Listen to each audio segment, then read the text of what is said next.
시작. 그러므로 주께서 친히 징조를 너희에게 주실 것이라. 보라, 처녀가 잉태하여 아들을 낳을 것이요 그의 이름을 임마누엘이라 하리라. 아멘. 다시 한번요. 그러므로 주께서 친히 징조를 너희에게 주실 것이라. 보라, 처녀가 잉태하여 아들을 낳을 것이요 그의 이름을 임마누엘이라 하리라. 아멘. 예수님께서 세상에 오신 참 아름답고 귀한 날을 기다리는 절기가 됐습니다. 우리에게 어쩌면 가장 기쁘고 또 설레는 절기가 아닐까 생각합니다. 예수님께서 세상에 오신 날 여러분 기쁘시죠? 예, 기쁨으로 기다리십시다. 하나님께서 이 독생자를 세상에 보내시려고 선한 계획을, 그런데 정말 크고 놀라운 계획을 세우셨어요. 그리고 그 계획을 오래전에 선지자들에게 미리 알려주셨습니다. 그 알려주신 계획대로 하나님께서 성취하셨어요. 그 성취하신 것이 예수님이 세상에 오신 일입니다. 예수님의 그 크고 놀라운 계획, 그것을 두 단어로 표현한다면 바로 구원과 영생이라고 할 수 있습니다. 그 구원과 영생을 하나님의 계획대로 성취하셨다라는 사실을 예수님이 요한복음에서 우리에게 가르쳐주고 계셔요. 선포하셨어요. 그 선포하신 말씀을 여러분 우리 영혼에 새겨야 합니다. 그래서 요한복음 3장 16절과 17절을 또 암송해야 합니다. 자, 여러분 같이 보시죠. 고개를 드셔요. 자, 스크린을 보시고요. 16절 17절을 언제 외울까요? 지금 외워야죠. 예. 잘 알고 계십니다. 16절 같이 읽겠습니다. 시작. 하나님이 세상을 이처럼 사랑하사 독생자를 주셨으니 이는 그를 믿는 자마다 멸망하지 않고 영생을 얻게 하려 하심이라. 아멘. 17절도 읽겠습니다. 다 같이 시작. 하나님이 그 아들을 세상에 보내신 것은 세상을 심판하려 하심이 아니요 그로 말미암아 세상이 구원을 받게 하려 하심이라. 할렐루야. 아멘. 자, 여러분 17절 맨 끝부분에 구원이라는 단어가 나옵니다. 이것을 예수님께서 선포하셨어요. 누가 구원을 받아야 합니까?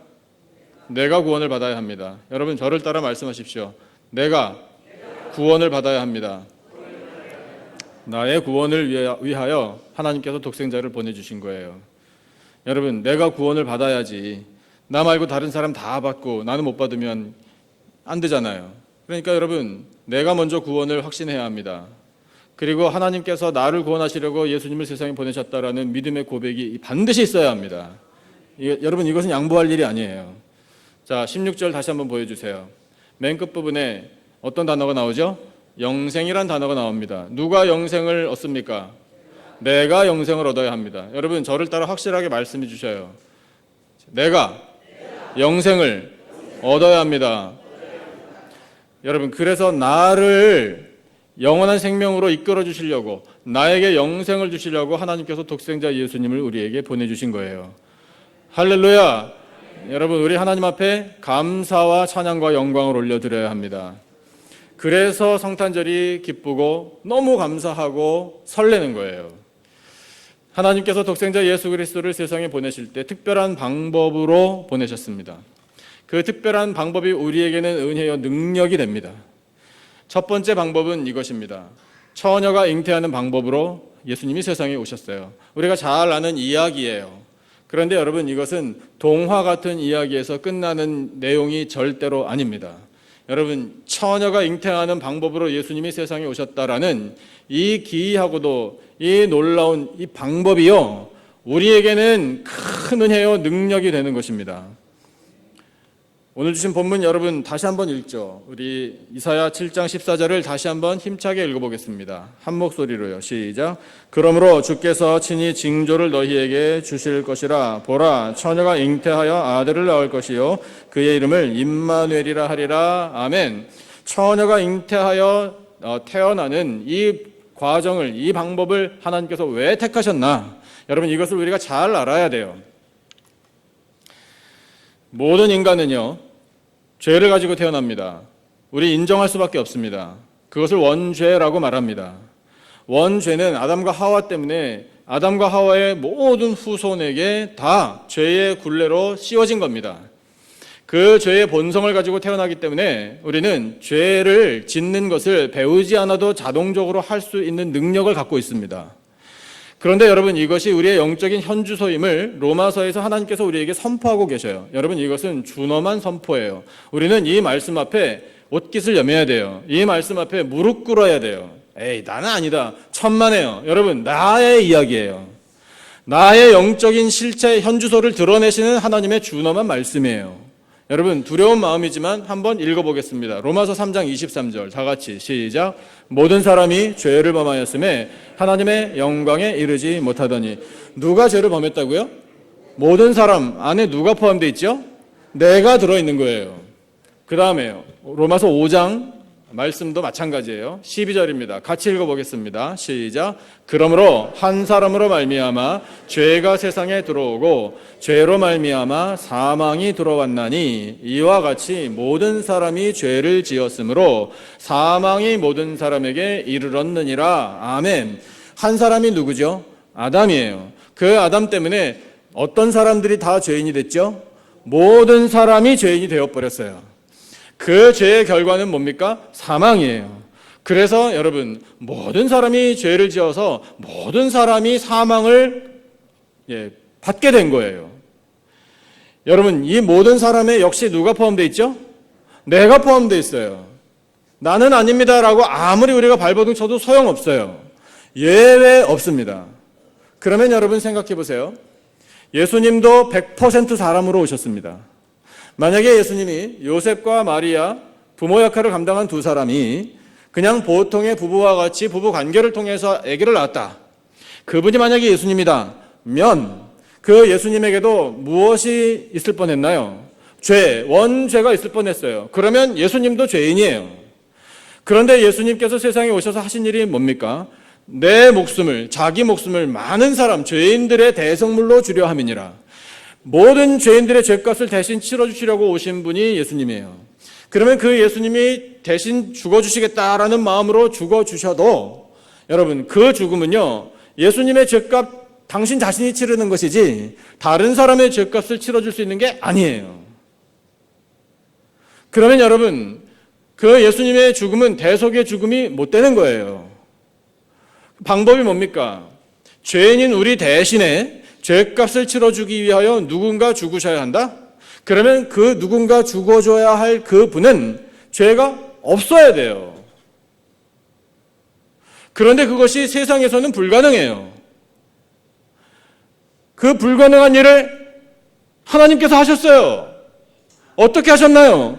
처녀 동정녀의 태에 성령으로 잉태돼서 죄 없으신 모습으로 오셨기 때문에 가능했던 거예요. 그래서 히브리서에서 하나님은 이렇게 선포하고 계십니다. 예수님이 어떤 분이신지를 분명하게 말씀하고 계셔요.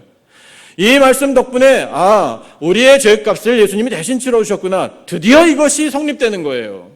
이것이 우리에게 은혜와 능력이 되는 겁니다. 같이 한번 읽어보겠습니다. 히브리서 4장 15절요. 다 같이 시작. 우리에게 있는 대제사장은 우리의 연약함을 동정하지 못하실 리가 아니요 모든 일에 우리와 똑같이 시험을 받으시니로되 죄는 없으시니라. 아멘. 여러분, 예수님이 완전한 인간으로 오셨기 때문에 연약함을 갖고 있었어요. 그래서 예수님도 때로는 피곤하고 목마르고 배고프고 지쳐요. 사람들 때문에 실망도 당하셔요. 예수님에게도 연약함이 있습니다. 그리고 예수님도 시험을 당하셨어요. 마귀의 시험 예수님이 당하셨지만 넘어가지 않으셨어요. 이기셨어요. 하지만 아셔요. 시험을 받는 게 어떤 것인지. 우리하고 똑같아요. 그렇기 때문에 우리를 너무나 잘 이해하시는 거예요. 하지만 예수님께는 죄가 없어요. 그러니까 죄인인 우리 대신 죽어주실 수 있으신 거예요. 여러분, 동정녀의 태를 통하여 잉태되셔서 오신 이 신기하고도 우리가 다 알지 못할 그 일은 우리의 죄를 사하여 주시기 위하여 대속의 죽음을 죽으시기 위하여 예수님께서 세상에 오신 하나님의 방법이에요. 이것이 우리에게 은혜예요. 하나님의 능력입니다. 그러면 여러분, 예수님께서 그와 같은 방법으로 세상에 오셨으니 이제 우리는 뭘 어떻게 해야 될까요? 이것이 우리에게 정말로 은혜가 되려면 여러분, 우리가 지금 어떻게 해야 합니까? 뭘 해야 합니까? 여러분, 예수님께서 동정녀의 태를 입고 죄 없으신 모습으로 세상에 오셨음을 우리는 반드시 믿고 영접해야 돼요. 그 예수님의 죽으심이 이제 나의 죽음이 되었습니다 라고 인정하고 고백해야 돼요. 그 예수님의 죽으심이 나를 살려주시기 위한 죽음이었습니다 라는 고백이 반드시 있어야 하는 것입니다. 그 믿음으로 충만해지시기를 축복합니다. 그리고 여러분, 한 걸음 더 나아가야 돼요. 우리 진정한 예수 그리스도를 믿는 사람으로 세상 사람들에게 비춰져야 돼요. 그래서 세상 사람들이 나를 바라볼 때 당신은 트루 크리스찬입니다, 정말 예수님 믿는 사람답습니다 라는 인정을 받아야 돼요. 인정받고 사십니까? 꼭 그렇게 인정받고 사시기를 축복합니다. 교회를 다니나 안 다니나 예수님 믿는다고 하는 사람들이 더하네 이런 일들을, 이제 이와 같은 우리 낮게 평가되는 일들 우리로 인하여 없어져야 돼요. 존중받아야 합니다. 여러분, 사도행전을 보면 예루살렘 교회가 모교회가 되어서 이방인 교회가 세워졌음을 우리에게 역사적으로 보여주고 있어요. 최초로 세워진 이방인 교회, 안디옥 교회예요. 그 안디옥 교회에 많은 성도들이 모였는데 다 초신자들이었어요. 그런데 여러분, 초신자들인데도 불구하고 놀라운 역사가 나타난 게 뭐냐면 그들이 세상 사람들로부터 비로소 그리스도인이라 불렸다. 이것이 하나님께서 우리에게 듣게 하시는 말씀이에요. 초신자면 어때요? 믿은 지 얼마 안 되면 어때요? 복음의 진리를 잘 모르면 어떻습니까? 여러분, 그들은 정말 진정한 그리스도인으로 불렸어요. 그 말 뜻이 뭐냐면 당신 꼭 예수님 같습니다 라는 뜻이에요. 당신 정말 예수님 닮았습니다 라는 존중하는 말이라고요. 여러분, 정말 간절하게 사모해야 돼요. 그리고 부러워해야 돼요. 나도 그렇게 되기를 원합니다 라고 하나님 앞에 우리 기도해야 돼요. 그러면 우리가 세상에 나가서 꼭 무슨 사람들의 칭찬을 받고자 함이 아니라, 여러분, 그렇게 세상 사람들의 입을 통해서 우리 한 사람 한 사람을 하나님께서 칭찬해 주시는 거예요. 정말 진정한 그리스도인이구나, 너야말로 예수님의 제자구나, 정말 하나님의 자녀답다 라고 하나님께서 그 사람들의 입을 통해서 칭찬해 주기를 원하고 계시는 거예요. 그러니까 우리가 사모해야 되겠죠. 여러분, 우리가 세상에 나가서 진정한 그리스도인으로 비춰지려면 반드시 거쳐야 하는 과정이 있어요. 그 과정이 뭐냐면 내 안에서 일어나는 영적인 충돌이에요. 영적인 갈등이에요. 치열한 싸움이에요. 여러분, 예수님 믿는 게 그냥 좋은 게 좋은 거니까 그냥 편안하게 아무런 일들도 일어나지 않고 그냥 그렇게 조용하게 그렇게 가면 참 좋으련만, 이게 아니에요. 여러분, 우리가 진정한 그리스도인으로 변화가 되는 것은요, 내 안에 정말 극심한 영적인 갈등을 겪고 나서야 되는 거예요. 사도 바울을 통해서 하나님이 이렇게 탄식하게 하신 말씀을 우리는 귀담아 들어야 합니다. 로마서 7장 말씀을 보면 사도 바울이 이렇게 탄식해요. 뭐라고 했는가 하면 오호라, 나는 곤고한 사람이로다. 이 사망의 몸에서 누가 나를 건져내랴. 표현은 점잖아요. 그런데 제가 자주 말씀드리는 그 말씀하고 똑같은 이야기예요. 이 사도 바울이요, 그냥 편안하게 얘기했으면 이렇게 얘기한 거예요. 나 죽겠다, 이렇게 얘기한 거예요. 죽고 싶다, 이게 아니라요, 아주 그냥 돌아버리겠다는 거예요. 더 쉽게 말씀드려요? 말씀 안 드려도 아시겠죠? 미쳐버리겠다는 거예요. 이렇게는 못 살겠다는 거예요. 왜? 내 안에서 일어나는 영적인 충돌 때문에. 그 다음 말씀을 보면 알 수 있어요. 25절 말씀을 보면 이렇게 탄식해요.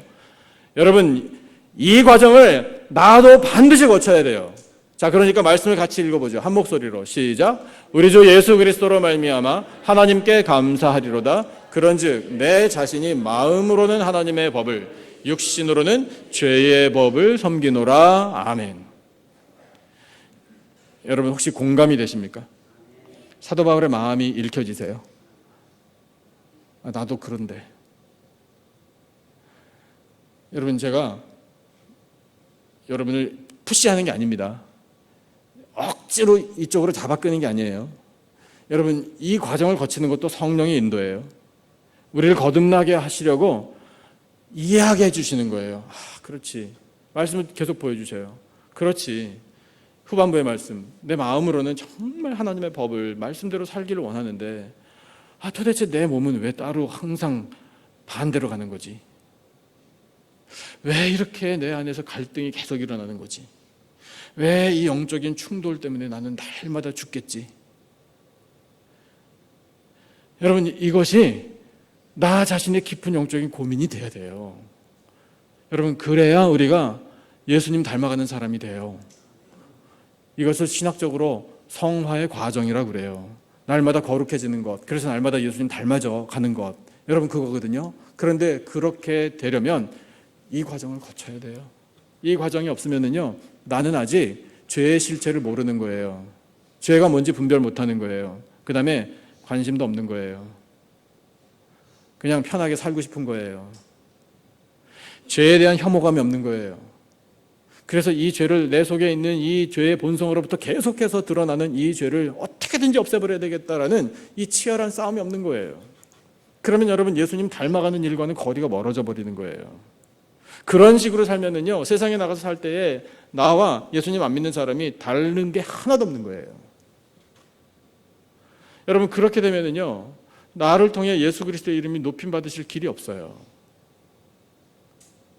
그러니까 여러분, 우리는 이와 같은 말씀 앞에서 정말 우리 자신의 이 부족함과 나태함을 회개해야 돼요.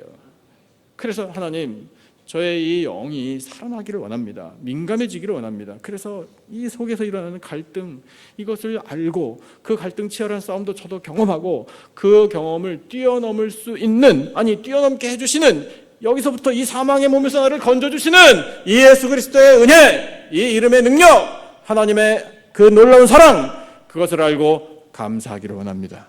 우리 그렇게 고백해야 돼요. 주 예수 그리스도로 말미암아 하나님께 감사리로다. 뭐가 감사한 거예요? 나를 건져주시니 감사한 거예요. 나 날마다 죽겠는데, 이게 사도 바울의 고백이거든요. 이 죽겠는 이 상황 속에서 하나님 날마다 나를 예수 그리스도로 말미암아 건져주시니 감사할 수밖에요. 그러니까 이미 답은 찾은 거예요. 그래서 오늘도 내 안에서 치열한 싸움이 일어나지만, 영적인 이 충돌이 일어나지만 염려하진 않아요. 왜냐하면 예수님 덕분에 건진받을 수 있으니까. 여러분, 이것 때문에 이렇게 해서 우리를 거룩한 하나님의 자녀로, 예수님을 닮아가는 사람으로 세워주시려고 하나님께서 예수님을 세상에 보내실 때 동정녀 태를 통해 세상에 탄생하시는 방법을 선택하신 거예요. 죄 없으신 예수님, 흠 없으신 예수님, 완전 무결하신 예수님, 그 예수님이 나의 모든 죄를 다 씻어주시고 용서해주시고 이 영적인 충돌에서 건져주심으로 우리로 하여금 죄의 사함을 확신하게 해주십니다. 날마다 예수님 닮아가게 해주십니다. 우리를 통해 예수 그리스도의 이름이 높임 받으시기를 간절히 바랍니다. 이 은혜와 능력을 우리가 깨달아요. 더불어서 하나님께서 두 번째 선택하신 방법이 있어요. 그것은 예수님의 이름에 있어요. 예수님의 이름을 오늘 본문에서도 소개해주고 있어요. 임마누엘이라는 이름이에요. 자, 여러분 스크린에 보이시는 것을 한번 읽어주실래요? 다 같이 한 목소리로 시작. 임마누엘이라는 이름, 여기에 비밀이 담겨 있어요. 하나님의 은혜고 능력이에요. 마태복음 1장 23절을 보면 오늘의 본문을 그대로 인용해서 천사를 통해 하나님께서 우리에게 예수님의 이름임을 선포해 주십니다. 자, 마태복음 1장 23절 같이 읽어보겠습니다. 한 목소리로 시작. 보라, 처녀가 잉태하여 아들을 낳을 것이요 그의 이름은 임마누엘이라 하리라 하셨으니 이를 번역한즉 하나님이 우리와 함께 계시다 함이라. 아멘. 다시 한번 말씀하실래요? 저를 따라서요. 하나님이 우리와 함께 계시다. 아멘. 여러분, 이것이 바로 임마누엘이라는 이름에 담겨있는 은혜요 능력입니다. 하나님께서 우리와 함께 계시면 아무런 염려와 걱정이 없는 줄로 믿습니다. 사랑하는 성도 여러분, 하나님께서 늘 함께 계시기를 축복합니다. 성경에 보면 믿음의 사람들이 참 많이 나오잖아요. 이 사람들에게 공통점들이 있어요. 그 중에 한 가지 중요한 공통점이 오늘 말씀에 비추어 볼 때 하나님께서 항상 함께 계셨다라는 사실입니다. 성경에 등장하는 사람들을 다시 떠올려 보았으면 좋겠어요. 잘 아시는 사람부터 요셉, 그가 17살에 노예가 돼버렸습니다. 팔려갔어요. 쉽게 말해서 인신매매 당한 거잖아요. 보디발의 집에 도착했습니다. 말이 좋아 가정총무지, 노예예요. 소모품입니다. 거기에서 억울한 일을 당해서 감옥에 들어가요. 그래서 애굽의 총리 대신이 될 때까지 13년의 시간이 흘러요. 그런데 우리는 그 과정 중에 우리가 요셉에 대해서 걱정 안 하잖아요. 뭐 요셉에 대해서 걱정하셔요 혹시? 아이고 얼마나 고생을 많이 했을까 이런 걱정 뭐 가끔씩 하십니까? 근데 저는 많이 돼요. 왜냐하면 여러분 나이가 고작 17살이에요. 제가 아들을 키워보니까 17살 소년 어디다 내놔요? 그 철부지를요. 불안해서 못 보내요.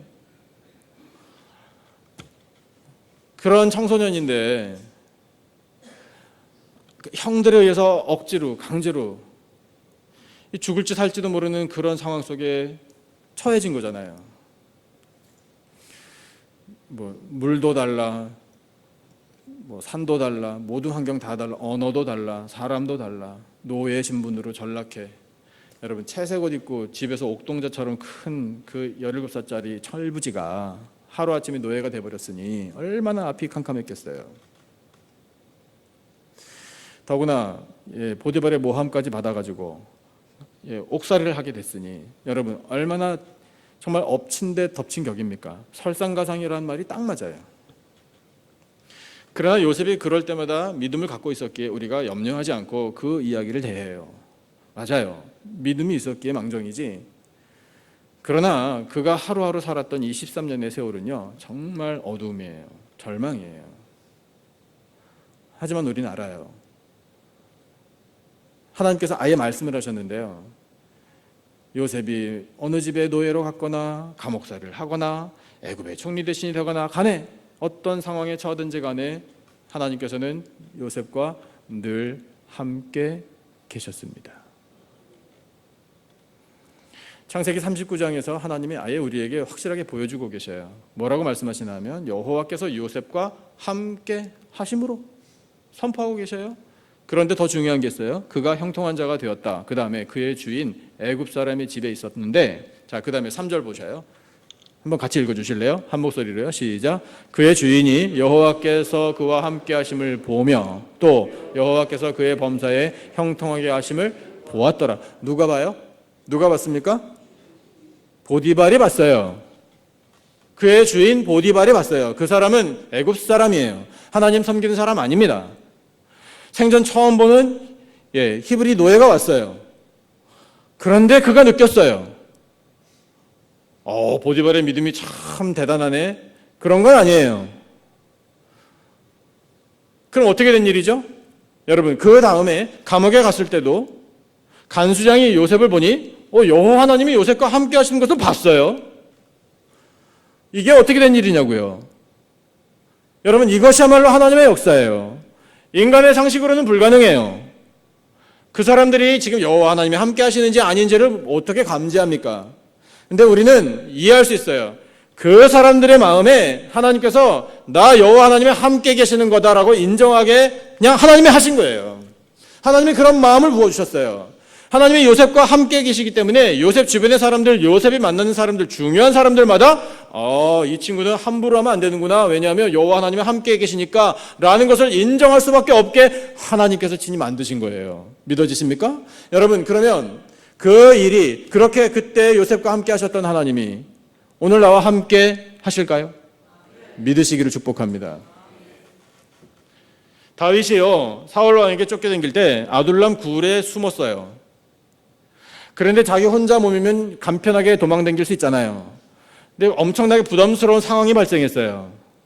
무슨 빚진 사람들, 뭐 원통한 사람들, 하여튼 문제가 많은 사람들, 환난당한 사람들, 이런 사람들이 무려 400명이나 그 아둘람 굴에 숨어있는 다윗에게 쫓아왔어요. 자기 좀 살려달라고, 자기들 좀 보호해달라고.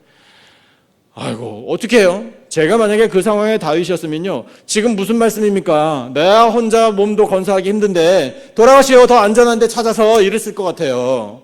그런데 다윗은 아니에요. 다 받아줬네요. 다 받아줬는데 여러분 생각해 보세요. 사울 왕이 정예부대를 이끌고 다윗을 잡으려고 쫓아다닙니다. 400명이나, 그것도 군사들이 아니라 다 어려운 사람들이에요. 그러면 우리가 금방 생각할 수 있잖아요. 아이고, 저러다가 사울 왕 그 군대에게 금방 들통날 텐데, 들통나면 몰살당할 텐데, 아니 지금 잽싸게 도망다녀야 되는데 어떡하려고 저 많은 식구들을, 그리고 그 사람들 도대체 뭘 먹었으며 어떻게 삶을 이어간 거지 그 동굴에서? 저는 질문이 계속 나오더라고요. 근데 대책이 없어요. 그런데 대책이 있어요. 대책은 딱 한 가지예요. 하나님이 함께 계신 거예요. 그 어둡고 침침하고 습하고 무서운 그 동굴에도 하나님께서는 함께 계셨던 겁니다. 엘리야가 갈멜산에서 승리하고요, 이 사악한 왕비 이세벨이 엘리야 잡아 죽이겠다 그러니까 무서워서 광야로 도망갔어요. 혼자. 그 광야에서 탈진해가지고요, 완전히 디프레스드 돼가지고요, 하나님께 기도를 했어요. 뭐라고 기도를 했을까요? 여러분 다 아시죠? 하나님 저를 살려주시고 보호해 주실 줄로 믿습니다. 그런 말은 아예 하지도 않았어요. 하나님 듣기 참 싫어하실 그런 기도를 드렸네요. 엘리야가 뭐라고 했냐면, 하나님 지금입니다. 지금 죽여주세요. 아주 타이밍이 좋습니다. 저 혼자 있고 저 완전 탈진해버렸고 할 수 있는 것도 없습니다. 나만 홀로 남았습니다. 그랬어요. 그렇게 기도하다가 지쳐 쓰러져 잠들었어요. 하나님이 뭘 하셨죠? 천사를 보내셔서 먹을 걸 주셨어요. 그리고 인커리지 시켜주셨어요. 다시 일으켜 세우셨어요. 여러분, 광야에 나 혼자밖에 없고 도와주는 사람도 없고 아군도 없고 먹을 것도 없고 앞으로 뭘 해야 되는지, 살 수나 있는지 막막한 상황에도 하나님은 함께 계셨던 겁니다. 다니엘의 세 친구 여러분 기억하시죠? 말씀을 보여드릴게요. 여러분, 하나님께서 친히 이 말씀을 우리에게 들려주신 이유가 있어요. 하나님 언제 어디에서나 믿음의 사람들과 함께 계시다라는 것을 확실하게 믿게 하시려고 그러시는 거예요. 자, 24절을 제가 읽을게요. 여러분 25절 읽으셔요. 그때에 느부갓네살 왕이 놀라 급히 일어나서 모사들에게 물어 이르되, 우리가 결박하여 불 가운데에 던진 자는 세 사람이 아니었느냐 하니, 그들이 왕에게 대답하여 이르되 왕이 올소이다 하더라. 그 다음에 25절 같이 읽어주셔요. 시작. 왕이 또 말하여 이르되, 내가 보니 결박되지 아니한 네 사람이 불 가운데로 다니는데 상하지도 아니하였고 그 넷째의 모양은 신들의 아들과 같도다 하고. 이게 웬일이에요? 여러분, 그 네 번째 사람이 누굴까요? 성경은 정확한 대답을 주진 않아요. 천사일 수도 있고 예수님이실 수도 있어요. 그런데 더 중요한 사실이 뭐냐면, 이방 왕이, 느부갓네살 왕이 하나님 섬기는 왕이 아니잖아요. 그런데 그의 입을 통해서 뭐라고 이야기가 나오나요? 마치 신들의 아들과 같도다. 신들이라고 한 말은 물론 잘못한 말이에요. 신은 하나님밖에 안 계시니까. 그러니까 잘 모르니까 하는 얘기예요. 그런데 그냥 사람은 아니라는 거예요. 그도 감지했어요. 여러분, 우리는 이제 알잖아요.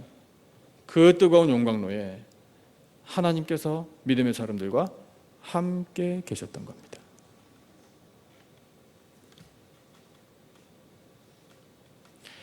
말씀을 읽으면 읽을수록요, 정말 신기한 게 많아요. 그 다음 이야기 여러분 한번 생각해 보세요.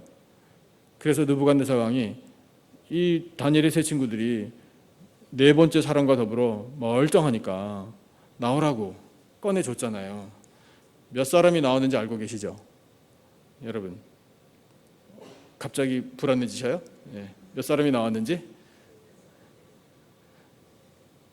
세 사람만 나왔어요. 왜 세 사람만 나왔죠?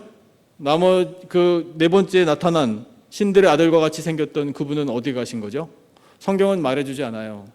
그런데 어쨌든 용광로 안에는 네 사람, 용광로 밖에 나와보니 세 사람. 여러분, 이거 하나님의 하시는 일이에요. 사람이 하는 일이 아니에요. 질문할 필요가 없어요. 불 속에 들어가서 죽을 위기에 처했다면 하나님께서 함께 계셔서 지켜주시는 거예요. 밖으로 나오면 이제 너희들 몫이야. 이제 셋이 알아서 잘해. 위임해 주시는 거예요. 맡겨 주시는 거예요. 그렇다고 하나님 떠나시는 거 아니에요. 능력은 계속 부어주셔요. 그런데 이제 담대하게 너희들 할 일을 하라는 거잖아요. 여러분, 이것이 우리들의 삶에 부어주신 하나님의 은혜인 줄로 믿습니다. 우리가 어떤 상황에 처하든지 간에 하나님 함께 하신다라는 증거예요. 사도 바울이요, 감옥에 갇혔잖아요. 유럽 선교 계획이 없었는데 성령께서 이끄셔가지고 선교를 했는데 시작하자마자 감옥에 갇혔잖아요. 빌립보에서. 한밤중에 깊은 감옥에 있었다라고 성경은 우리에게 말하고 있거든요. 그런데 거기에서 사도 바울과 실라가 찬송을 했어요. 찬송을 했더니 갑자기 지진이 나서 옥문이 열리고 그들 채우고 있었던 사슬이 다 풀어졌다. 이런 기적을 하나님께서 베풀어 주셨다라고 우리에게 말씀해 주시는 이유가 뭘까요? 여러분, 믿음의 백성들, 그 깊은 감옥 속에 한밤중에 괴로움 가운데 절망 가운데 있어도 하나님께서는 함께 계시다라는 사실 아니에요. 예수님의 제자들이요, 복음을 증거하다가 대부분 다 참혹하게 순교했습니다. 요한 사도만 순교하지 않고 나이 많이 들어서 요한계시록까지 다 받아 적고 할 일 다 하고 죽었는데, 사실은 요한도 순교한 거나 마찬가지예요. 이미 거쳤어요. 어떤 과정이 있었는가? 전승에 의하면 펄펄 끓는 기름 솥에 던져졌던 사람이 요한입니다. 상상이나 되세요? 어떻게 인간이 그렇게 끔찍한 일을 저지를 수 있는지 저는 그게 참 안타깝기도 하고 답답하기도 해요. 그런데 거기서 멀쩡히 살아나온 사람이 요한이에요. 그러면 여러분, 요한도 순교자 반열에 들어가는 사람입니다. 나머지 11명 정말 처참하게 죽어갔어요. 십자가에 못 박혀 죽고요, 돌에 맞아 죽고, 창에 찔려 죽고, 칼에 베어 죽고, 채찍에 맞아 죽고, 고문당하다가 지쳐 죽고, 다 그렇게 죽었어요. 그러면 여러분 생각해 보세요. 그 사람들이 예수님으로부터 직접 양육을 받았던 제자들, 사도들입니다. 그렇게 참혹하게 죽어갈 때 예수님은 도대체 어디 계셨던 거예요? 내가 고통당할 때 하나님은 어디 계십니까? 유명한 책 제목이에요. Where is God when it hurts? 내가 지금 상처를 입고 고통 가운데 있고 내가 엄청난 괴로움을 당하고 있는데 하나님은 도대체 어디 계십니까? 라는 탄식이 나올 수도 있다는 거예요. 그런 상황을 믿음의 사람들도 겪을 수 있다는 거예요. 그런데 답은 정해져 있어요. 그때에도 하나님은 함께 계십니다. 내가 고통당할 때에도 하나님은 함께 계셔요. 예수님의 제자들이 죽어갈 때 예수님은 그 자리에 함께 계셨어요. 그 순교의 피가 헛되지 않아요. 그 순교의 피로 말미암아 교회는 더 왕성해졌고요, 복음은 더 많은 사람들에게 전파된 겁니다. 여러분, 그 순교자들의 피 덕분에 오늘 우리가 이렇게 편안하게 앉아서 이 추운 날 히터 틀어놓고 예배드릴 수 있게 된 거예요. 감사하셔야 합니다. 그러면 여러분, 임마누엘의 은혜, 하나님이 함께 계시다라는 은혜를 우리가 좀 확실하게 믿고 살아야 되잖아요. 항상 모든 것의 열쇠는요, 믿음에 달려 있어요. 우리가 그 사실을 믿지 않으면 아무 일도 안 일어나요. 그러나 믿으면 역사가 일어납니다. 그 믿음을 우리가 어떻게 가질 것인가? 여러분, 말씀을 우리 속에 계속해서 새겨야지 믿음이 생겨요. 여호수아 말씀처럼요. 띄워드릴게요. 여호수아 1장 8절과 9절 잘 아시는 말씀이에요. 같이 여러분 확실하게 한번 읽어보십시다. 한 목소리로 8절 9절 시작. 이 율법책을 내 입에서 떠나지 말게 하며 주야로 그것을 묵상하여 그 안에 기록된 대로 다 지켜 행하라. 그리하면 내 길이 평탄하게 될 것이며 내가 형통하리라. 할렐루야. 9절도요. 다 같이 시작. 내가 내게 명령한 것이 아니냐. 강하고 담대하라. 두려워하지 말며 놀라지 말라. 내가 어디로 가든지 내 하나님 여호와가 어떻게 하신다고요? 너와 함께 하느니라 하시니라. 할렐루야. 여러분, 이 약속의 말씀을 믿으십니까? 그러면 함께 하시는 거예요. 이사야 41장 10절에서도 하나님은 우리를 이렇게 인커리지 해주고 계셔요. 자, 같이 읽겠습니다. 한 목소리로요. 시작. 두려워하지 말라. 내가 너와 함께 함이라. 놀라지 말라. 나는 내 하나님이 됨이라. 내가 너를 굳세게 하리라. 참으로 너를 도와주리라. 참으로 나의 의로운 오른손으로 너를 붙들리라. 할렐루야. 아멘. 하나님 함께 하신다고 약속하시잖아요. 여러분, 이 하나님의 약속의 말씀을 마음에 새기시기를 축복합니다. 그러면 우리에게 믿음이 생기는 거예요. 그리고 그 다음에 할 일이 있어요. 이 임마누엘의 은혜를 아직까지 모르는 사람들이 우리 주변에 있을 거예요. 하나님이 어떤 상황에서도 믿음의 사람들과는 함께 계시다라는 이 믿음이 부족한 사람들, 그런 사람들은 어떤가요? 형편이 불안해하잖아요. 불투명한 미래 때문에 힘들어하잖아요. 갈 길을 몰라 방황할 수도 있잖아요. 여러분, 그런 사람들에게 믿음을 확실히 갖고 있는 우리들이 나아가서 해야 할 일이 뭘까요? 그들의 손을 잡고 기도하는 일이에요. 기도로 격려하는 거예요. 하나님, 내 사랑하는 형제 자매가 연약하여 흔들리고 있습니다. 아파합니다. 어찌할 바를 모릅니다. 하나님, 제 손을 통해 손 잡아 주시기를 원합니다. 하나님, 함께 계심을 믿게 해주시기를 원합니다. 하나님, 수많은 믿음의 사람들, 그들이 어떠한 상황, 어떠한 형편, 어떤 장소에 있든지 간에 함께 하셨지 않습니까? 사랑하는 이 형제 자매와도 함께 해주실 줄로 믿습니다. 우리 그렇게 기도해야 돼요. 그렇게 기도하면은요, 우리가 누리는 은혜가 있어요. 기도를 해드리는 그 분에게 하나님께서 믿음을 주셔서 함께 계심을 느끼게 될 거예요. 그러면 용기를 얻겠죠. 기도를 해드린 나에게도 하나님이 더 크신 은혜를 부어주실 줄로 믿습니다. 그게 교회예요. 그러니까 여러분, 우리 임마누엘의 은혜를 확신하고 살고 확신하지 못하는 분을 위해서 서로 기도해 드리십시다. 지난 19일에 11월이에요. 11월, 오늘 벌써 12월이네요. 그렇죠? 시간 참 빨라요. 11월 19일에 터키에서 어떤 도시에서 한인 선교사 한 분이 테러를 당했어요. 도시 이름이 디야르바키르라는 곳인데 교회 안에 공격을 받고 숨진 사건이 일어났습니다. 선교사가 그 교회 안에 칼에 가슴과 등을 여러 차례 찔렸어요. 주변에서 목격한 사람들이 도와줘서 병원으로 급하게 옮겨졌지만 끝내 일어나지 못했습니다. 터키 경찰이 용의자 한 사람을 체포했어요. 16살짜리 소년. 수사를 하고 있는데 이 용의자가 선교사의 셀폰을 훔치려고 하다가 뜻하지 않게 갑자기 이런 사고가 생겼다라고 지금까지는 그렇게 밝히고 있답니다. 하지만 현지의 그리스도인들은 그렇지 않다라고 강력하게 주장합니다. 이건 무슬림이 크리스찬을 향해서 계획을 가지고 분명히 저지른 암살이라고 그렇게 보고 있답니다. 안타까운 일은요, 이 선교사님이 젊어요. 아내가 있고요, 어린 아들이 하나 있고 이제 머지않아서 둘째 자녀가 세상에 태어날 예정이랍니다.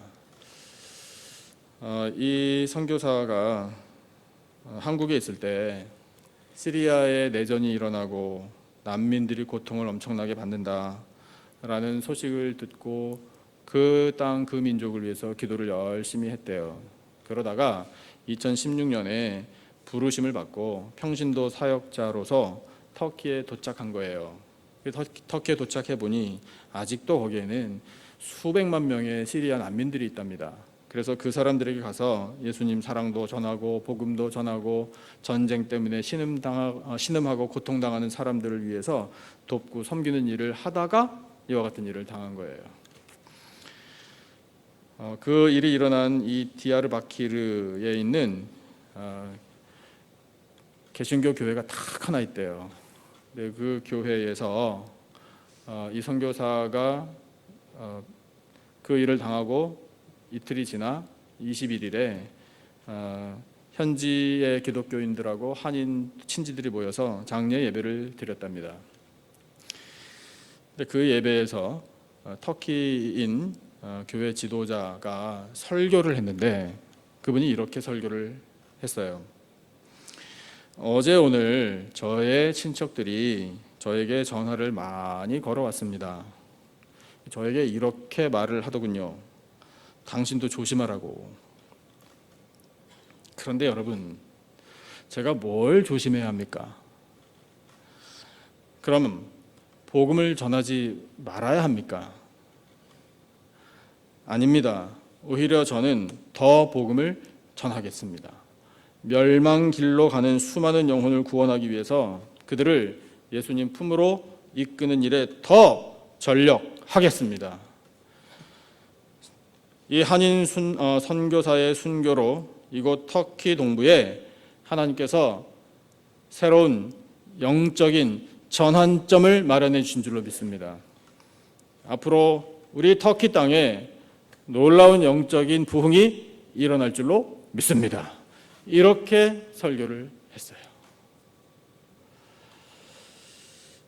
지난 2007년에 터키 동부 말라티아라는 곳에서 여러분도 아마 기억하실 거예요.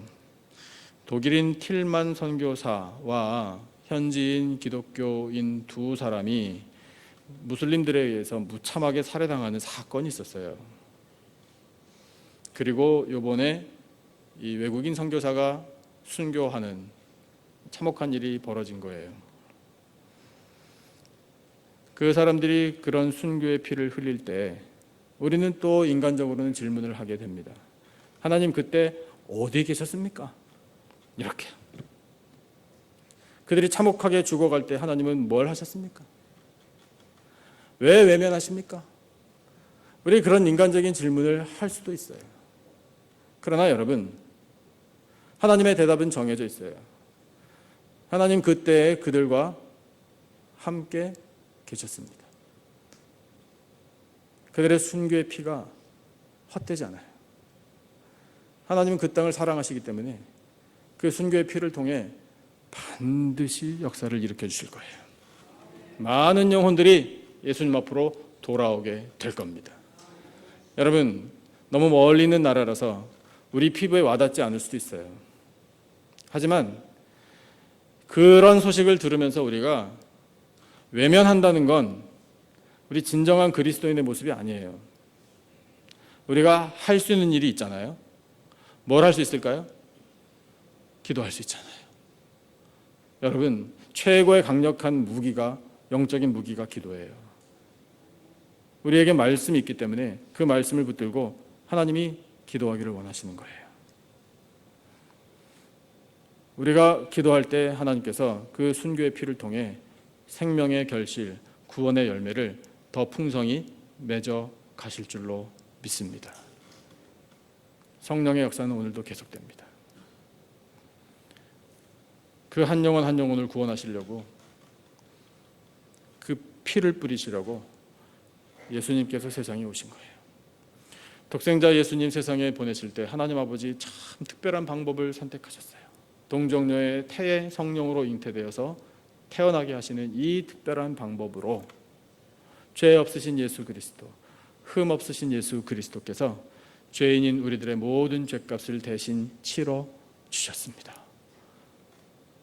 그 특별한 방법이 그래서 우리에게는 죄사함의 구원의 은혜요 하나님의 능력이 됩니다.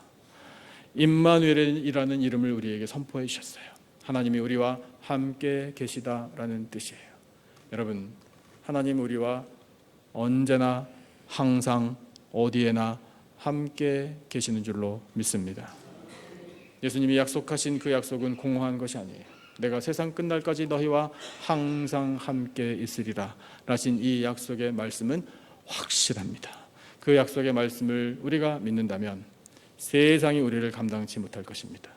우리가 가는 곳곳마다 함께 하신 하나님, 임마누엘의 은혜와 능력으로 같이 하셔서 우리로 하여금 하나님의 영광을 나타내고 예수 그리스도의 이름을 높여 드릴 수 있도록 우리를 사용해 주실 줄로 믿습니다.